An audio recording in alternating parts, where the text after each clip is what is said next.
Hi again. You are stuck with just me today once again because I think everybody's busy selling real estate. So I'm going to do a quick 30 minutes, hopefully 15 minutes of some of the things that the last 2 days I've seen and heard about on Inman. So I also wanted to tell you that I wanted to show you my hotel view. That's Times Square. I have a pretty good hotel view. Everything's happening in Times Square here at Inman.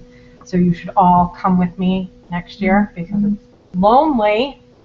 Okay, so I am getting a text from somebody who I think is Andrea Campbell, and you need to use the link that I sent you, the invite link, so that you can be live with me and ask questions. Oh, somebody's watching. So you can view the link, but you won't be able to interact with me if you're just using the link that I posted on Facebook. If you were one of the people that wanted to do the live Q&A, I actually sent you an invitation, so go to your email, and that will allow you to log in and interact with me. Otherwise, you're just going to hear me talk. Lucky you. So I actually took a million notes. I'm not going to go over everything because we'd be here all night. Yeah, that's Cody. Yes, Cody, I can see that people are viewing, but I can't see if you're interacting. Did you use the invitation, or are you just viewing the link from Facebook? You can text me back. If you guys, if maybe I invited you wrong and there's no way to interact, go ahead and keep texting me if you have a question about what I'm talking, and I will try to answer them. So Andrea and Cody are with us right now. All right, so back to my notes. All right, so this was an unbelievable conference. I wish you guys were all here with me. It's just so much of what we're doing already, but more detailed ways to get to where we as a company want to be. All right, so Andrea, did you use the link that I sent you via email? Go ahead and text me your answer because I can't see your answer. Let me see if, yep, no, I just see people viewing through the link, so I could have done it wrong, so make sure that you used the link that I sent you through the invitation. That would be through email. Back to my notes one more time. All right, so the big theme of Inman Connect this year is consumers don't care if you're the #1 agent in your market. They don't care that you sold 300 houses this year or lifetime or whatever it is. They want to know what you as an agent can do for them that no other agent in your market area is going to do for them, which I think we all know that, but to hear it again and to sort of reiterate it and to go through what we use at Success for tools to make that happen is really a good thing to review in the beginning of the year. So one of the things that they suggested to focus on is being the person that provides market data, being the source for market data. And okay, so Andrea's saying she went to Google Plus to view, but did you use the invitation that I sent you to join? That's the one thing. And again, I may have done it wrong, but if you're not using the invitation through Gmail, let me know. So being the provider of market data, pushing out market data to your potential clients, pushing out market data to clients that you're already working with, and having them see that it's such good data that they're going to share it for you. And data meaning you're the expert on the market, you've been to every broker open in your market area, you have used all the tools available to you to provide market data, like homes sold in a monthly basis, you know, specifically locally to where you're servicing. Can't find it in my email. No, I went to Google. All right. So you guys are just going to have to use your text, and we'll text back and forth questions. That's fine. I'm sorry. This is all new to me, too. So they actually went through some sources, some really good tools that we all have access to provide market data. And as Success agents, we have quite a number of tools. So that was one thing that they talked about, and something that we should all focus on for the year is being the source of the information about the current market right now.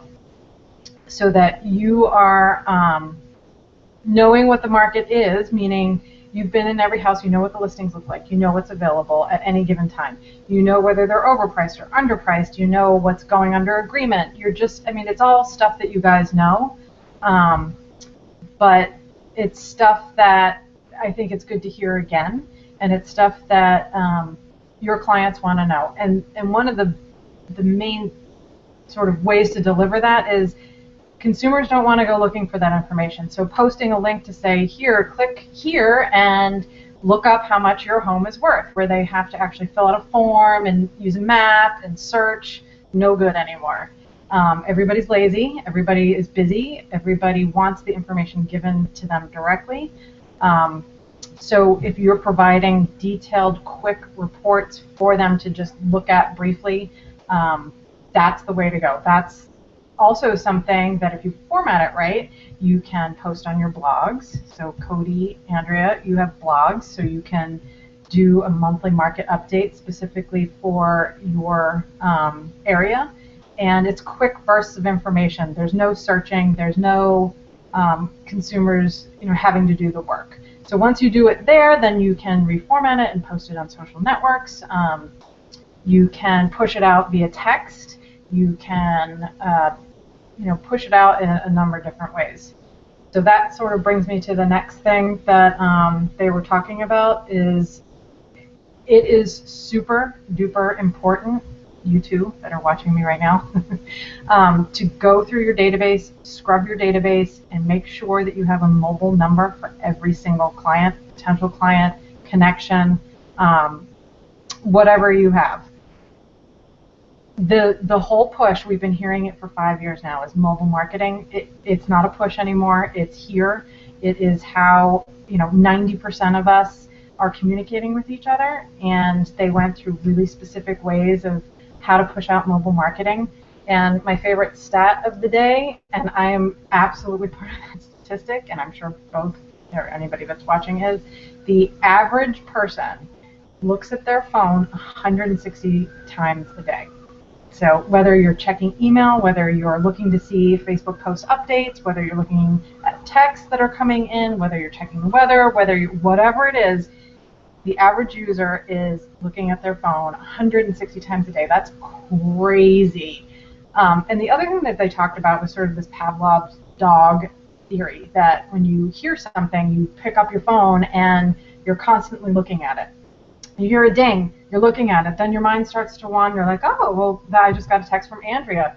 I wonder where I'm going to go to eat tonight. And it just sort of continues on from there. So then you go to Yelp and you look up, Marshfield restaurants, and you look to see which one has the best review, and then you're like, oh, I really like where that restaurant is. Oh, there's a beach near there.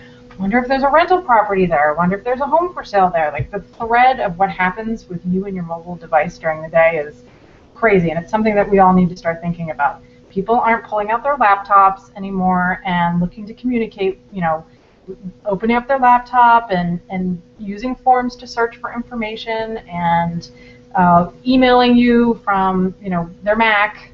They're doing it all on their phone, and that phone gives them access to other avenues of looking up information. You have to start thinking like your consumer. So that means being the person that's posting on Facebook, being the person that's giving them the most up-to-date market data in quick bursts of information. One of my favorite things, and I'm going to show you a couple of techniques and things that they talked about today. That was great. So I'm going to show you a couple ways to do that quickly. Looking at my notes again. All right, so the next thing that they kind of moved on, and this is quick 20-minute sessions. It's incredible. Telling your story. This was another sort of fascinating session. So like I sort of started off, people don't care if you sold 300 homes over the lifetime. They're not going to hire you because in your profile, the About Me section, you said, I've sold 300 homes. They don't care. They want to know your story. They want to know what your interests are. Can they connect with you? Can they relate to you? Can they work with you if you are their realtor and they are your client? They talked about mirroring your client's behavior, mirroring your client's likes and interests, which I thought was a really good way to look at it. So Who is your target market? What are they interested in? You need to shape yourself to be in line with those people. So telling your story in your About Me sections, in your profiles on Facebook, in your little bios on your Facebook business pages should not be, top agent. Yeah, I mean, that's great, maybe agent, to mention that at some point, but really it should be, I'm a mother of 3. I'm a full-time real estate agent. One of the most, engaging things for me in real estate is I love to look at the insides of people's houses. Who doesn't like to look at the insides of people's houses? I love to stage homes. One of my most endearing stories as a realtor was when I, had a client that recently got divorced. I had sold their home when they got married. They got divorced, and both of them needed to get out quickly. One was relocating, and the mother, who was with the 3 kids, was panicking and changing jobs, whatever the story was, and I helped them find a home in 2 weeks that they absolutely love, and everybody's happy. Whatever that story can be, if it's relatable to your target market, you should tell it, which I thought was really good advice. There's no more sort of this separation of business and your person. It has to be together. It has to be who you are and how you build your brand as a realtor. So that I thought was super fascinating. I'm going to show you a couple of ways that you can do that as well. And if I don't get to it in this quick little whatever, I don't want to go on too long, I'm going to put all of this together in a really comprehensive way so that I can share that with you when I get back. All right, so telling your story, sharing quick, accurate market data consistently, data that people are going to want, and then streamlining your business. I talk about this all the time. We're in really good shape in that perspective. So there was a lot of talk about the shiny new objects over the last 5 years, how everybody adopted these apps and these tools and these contact databases and these search tools and these client management tools, and none of them are talking to each other. So you're having to log into 10 different places just to get your job done.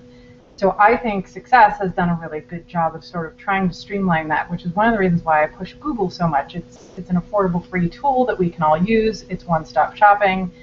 It's one place for everything.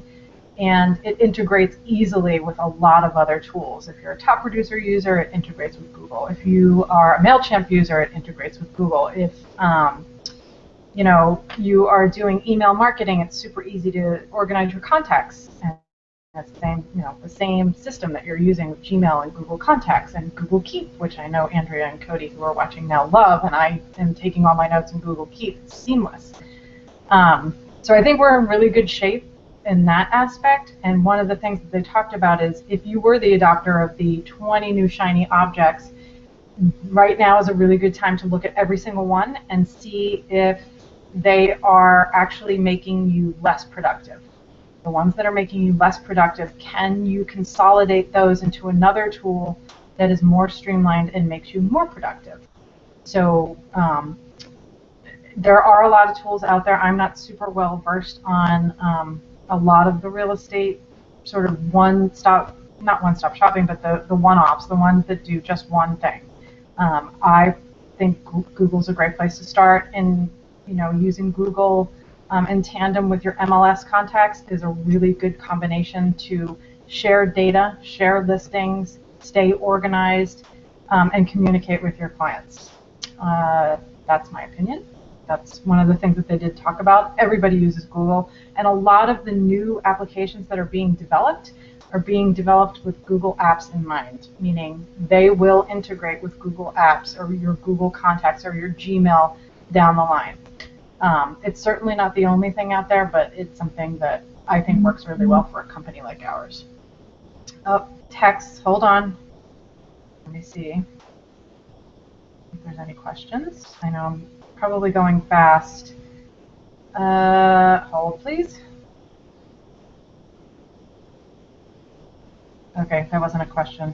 Can't find the invitation. Sorry, Cody. I'll figure this out and we'll do this better. Back to my notes, and again, I'm going to show you some of these things after I just kind of briefly go through. Open houses. Rethinking your open house. Of course, we're in Manhattan. They do things very differently here, but I thought some of the ideas that they had were kind of interesting, and you can sort of relate them or reshape them for our market area. And I think a lot of you know about this sort of idea. It's very big around here, inviting the neighbors for the pre-open house. So 20 minutes before, or half an hour before your open house starts, 15 minutes before your open house starts, that's the time when you have sent out a pre-invitation to, here they use the example of people that live in a building. So maybe you're doing, an upgraded top, higher floor, and you invite the people on the lower floors so that maybe they're in a position to move up. So same idea. Invite the neighbors for a pre-open house before you do your open houses. I thought that was a good idea. Going paperless at an open house. There's two reasons to go paperless. One, it makes you look more tech savvy. And now we're at a point in our careers where I think that paper is definitely dating you. And maybe not so much in our market area, but you know how I feel about that. There's a couple tools to use for paperless open houses. There's Open Home Pro, and there's a new tool called Spacio. That one was really interesting. I'm going to share the link to that as well. The second reason to go paperless at an open house, not only to look tech savvy, but you want to make sure that you're getting accurate information for people that are walking in. And that if you're doing it digitally, you can set up automation to follow up with them as soon as they leave the open house. So you're not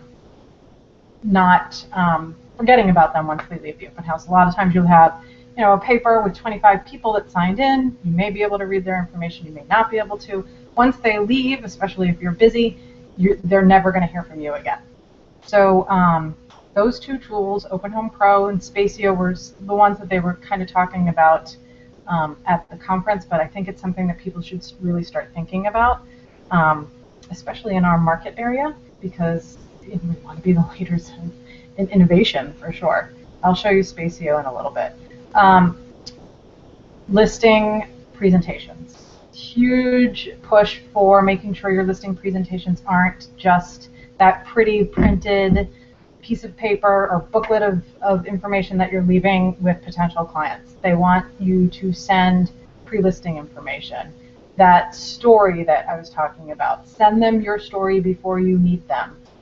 There is a little bit of a creepy tool out there right now. It's called Crystal Knows. So it's CRYSTALKNOWS.com, crystalknows.com, which sounds a little bit like you're doing drugs to me, but whatever.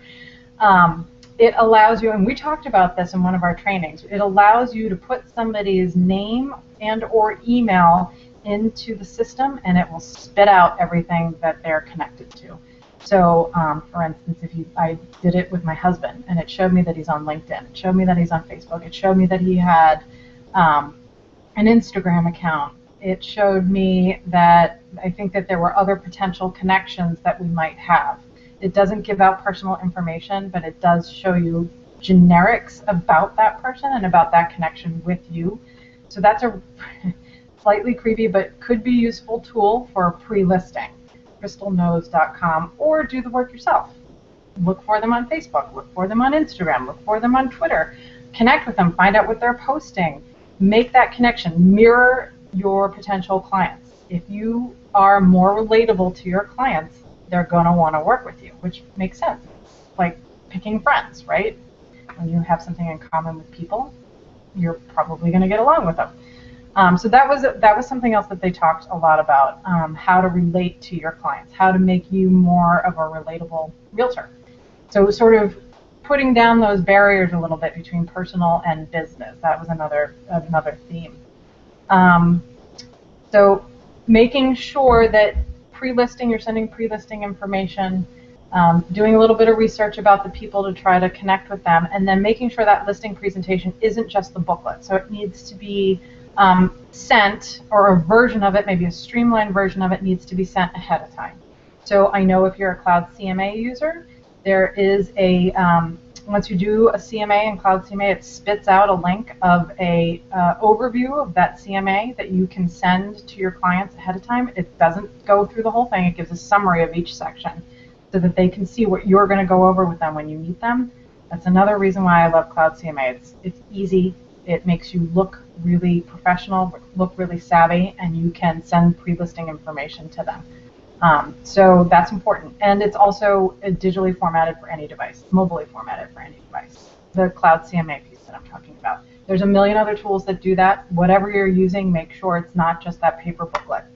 Make sure it's not the MLS CMA. That is not professional. It's not mobilely formatted in any way. It's not a tool that we should be using in the 21st century. So reviewing your listing presentation, really important. Video, every year I come, every conference I go to, we've been talking about video for a long time. Every single company that is on these panels uses professional high-end videos. I know we're not going to do that. They did send some interesting, or give some interesting suggestions to kind of get your foot in the door for video. We can do the YouTube videos for you, but I don't even think ours are great. We do them so that we have something. We just do a slide tour.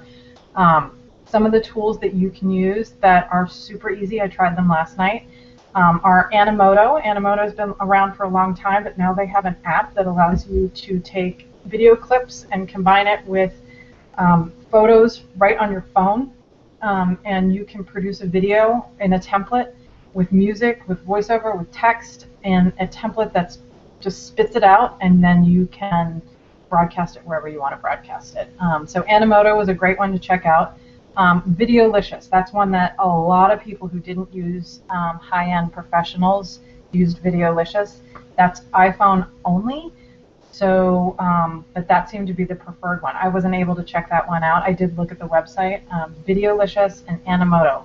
So if you're not doing any video at all and you don't want to hire a professional, make sure you check those two out and figure out a way to add video to what you're doing for marketing, for your listing. Okay.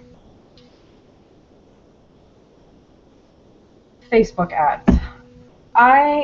Every single panel that I have sat in on today has talked about Facebook ads. Every single panel was begging realtors to stop posting real estate information on their personal page.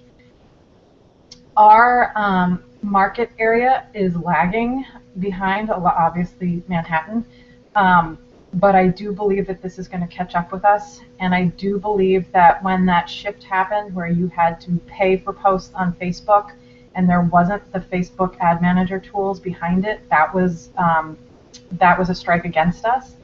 Now, with these boost posts and Facebook ad manager, that's a game changer. For very, very little money, you can stop posting your listings on your personal side first, post your listing information and general real estate business information on your Facebook business pages, and for very short money, you can get a super broad audience, which was not the case a year ago. Or it may have been, but it may have been more expensive. So as a company, we started doing Facebook targeted ads. You can do it by demographics. You can do it by likes and interests, boost a post or deliver a post to somebody's Facebook feed from your business page only. You can't do it on a personal side. You can also target people who are about to move. So one of the demographics is people who have owned their homes for a certain amount of time. So maybe they're, that would be somebody to target 6 years or more they've owned their home. You can target people who follow Zillow on Facebook, follow Realtor.com on Facebook. Obviously, if they're following those apps, they're probably in the market for some sort of real estate service.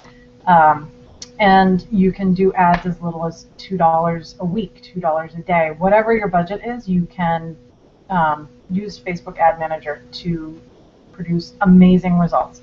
So we've been using it on our page just a little bit. I've just been trying it as I learn it, and I definitely recommend stopping posting first on your personal page, rethinking your Facebook business page, and bringing Facebook ads in to help you market yourself. So a few things that you need to know about Facebook ads is you need to learn them before you create them. You need to do a little bit of research. It's very easy to find information about them. And you can actually build an ad before you make it live, and it costs money. And you can see how it's going to work. It's great. Facebook Ad Manager is very easy to use, very user-friendly. I can help with that. There's a couple new tools that I haven't used yet that if you're interested in using Facebook ads, panelists definitely recommended looking into. One is Facebook Canvas, which I'm not really sure what it does. I just looked into it today. I think it has to do with your ads rotating so they're not static, so that you can rotate information through the same ad.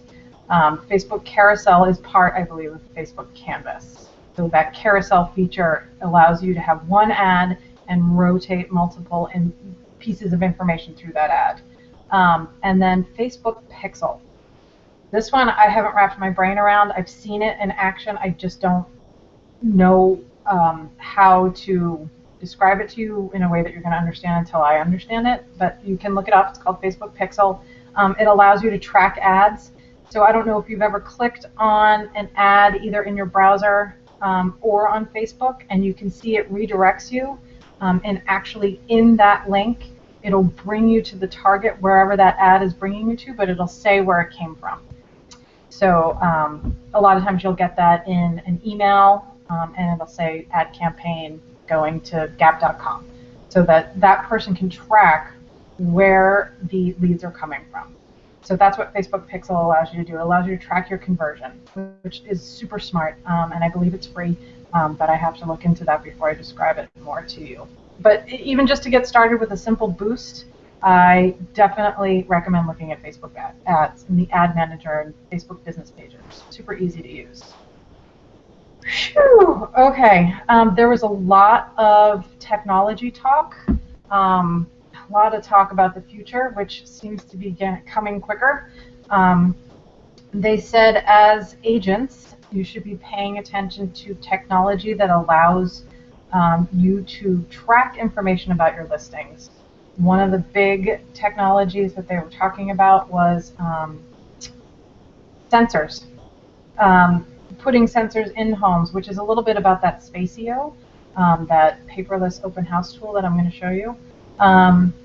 Just doing some research on technology in real estate that uses sensors. So sensing who's driving by the home, or how many people drive by the home. Sensing, they talked about smart homes and how homes are going to be able to sense when you're coming home from work and raising the temperature of your house and letting you know who's in and out, if you have teenagers, if, all of this information. And having this one sensor, there actually was a company here that talked about it, tracking everything, even on the real estate business side. So I don't know how relevant that is to us right now, but it was interesting. So if you wanted to look into that. So right now I am going to show you some of the tools that I was just talking about. I'm going to share my screen. Alrighty. Sent to everyone. Okay. So as far as market data was concerned, there's a couple ways in our market area to get that information. One is MLS PIN. So you don't want to share the link to this market data. You want to actually do a search for specific market data and then use it to push out to your clients. So in MLS, the way to get it is under News on MLSpin.com. There's a couple things that you can do. You can use the Economic Market Watch to generate information. I'm just going to show you quickly. So if you go down here, Market Watch, I'm sorry, is pre-generated reports. So the push was don't publish this giant report and push this giant report out. Maybe you could take a look at this Market Watch report and do a screenshot of specific things that you think are important and post those on your social networks that you're using. The other thing to do in MLS is the market stats, which is news, market stats. And then you can actually do a targeted search for data. And I think I may have used this the other day. I'm not sure. I think I did. I think I posted a targeted snapshot that I searched on MLS on the regular Success Facebook page, and I may have shared it on the SRE only as well. So MLS is a good source. And I know we are not necessarily Cape realtors, but if you have a listing on the Cape Cod MLS, they used to stink. Now they're blowing us out of the water. They use a different tool. The market data tool that they use, hopefully it's working today, is completely interactive by map. You can use it on your mobile device and then share that information. So you can do all kinds. So here's some generated reports that they put together, or you can generate your own report. And I know this isn't relevant to a lot of us because we're not necessarily Cape agents, but even if you're looking for something to post, you could generate a report about, buying a vacation home, and you could use this to do days on market, price range, anything. And it's all clickable maps here. It's super cool. I love the Cape Cod's interactive data. And it generates little quick reports that you can post, you can download. You can see right here that I can download it. You could then take that and put it on your blog and share it out with your clients. Or you could email it to anybody. Okay, so those are two sources. You can also use, where did it go? RPR, did I get? Oh, RPR. RPR has a couple quick reports now that I actually love. School report, great information to push out to people in any market area, wherever you might have buyers or people relocating. It's great information. It's quick, short reports, summaries about school districts, or you could even just do one school. So on the home page of RPR, which I'm loving more and more every day, they added a couple more report tools. So here's the schools.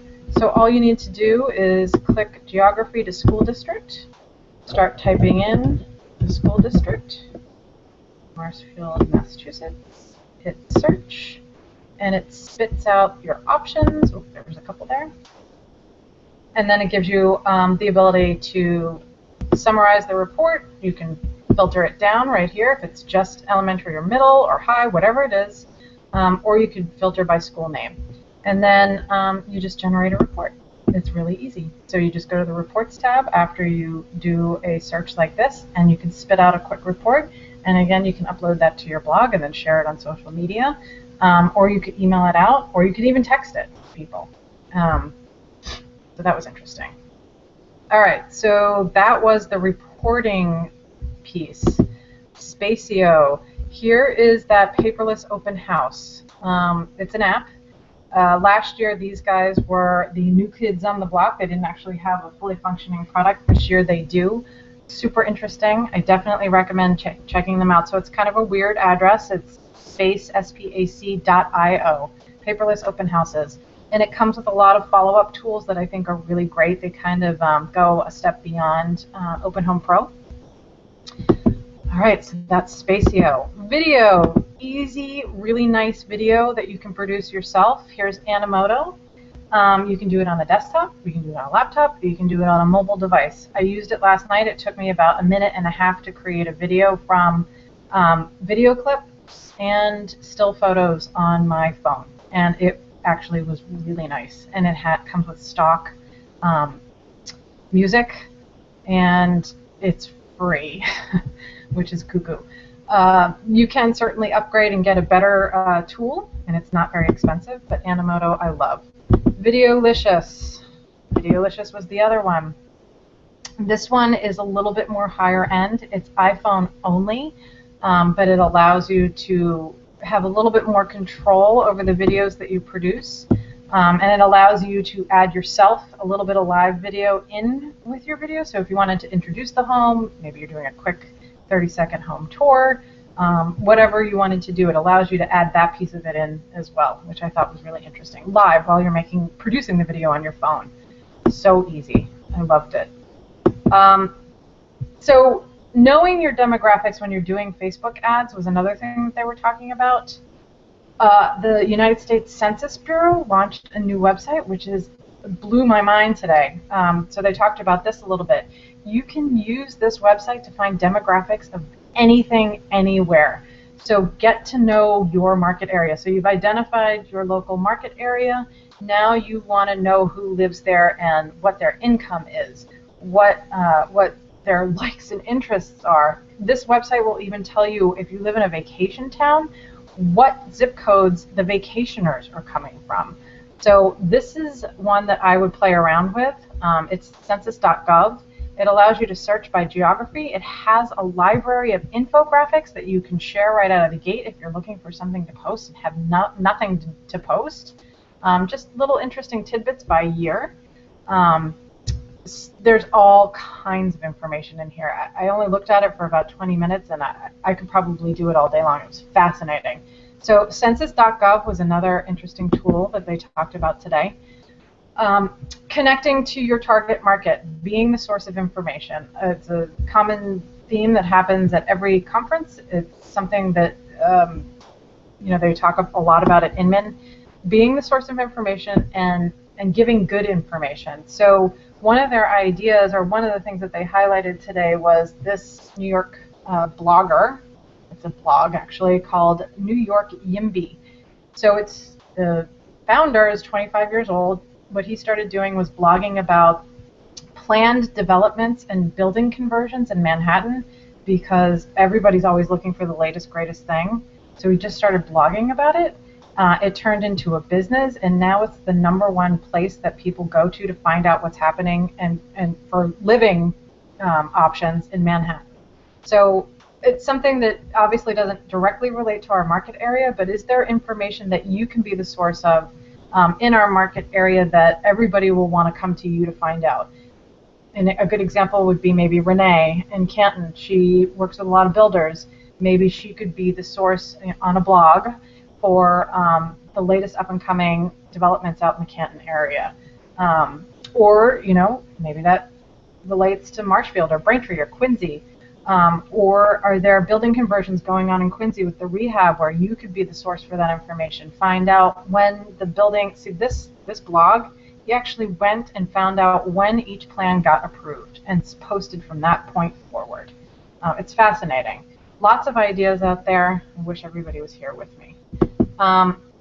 Okay, Facebook. When I talked about Facebook ads, if you go to Google and you just search Facebook Pixel, it'll bring you to what I was talking about, using Facebook ads and using that Facebook Pixel to track conversion.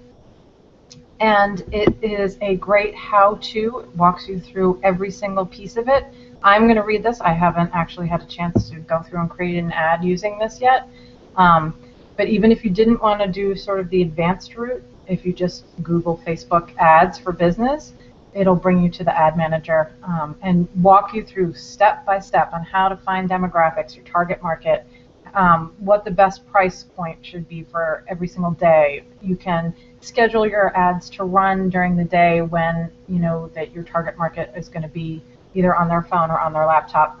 One of the things here they talk about in New York, brokers run their ads while people are commuting home and they're on buses and trains. Obviously that doesn't convert to our market area, but there might be other times after the kids go to bed, after dinner, on Saturday mornings, whatever it might be. So you can schedule your ads as well. All right, so I know that was a lot. That's it for now. I'm actually going to log off. So hopefully that was useful information for you. And I didn't overwhelm you like I usually do. Okay, so I'm going to wrap it up. But remember, if you didn't get all of the things that I was just talking about, I'm definitely going to put it all together for everybody to have in their hands. And I will see you when I get back. Bye.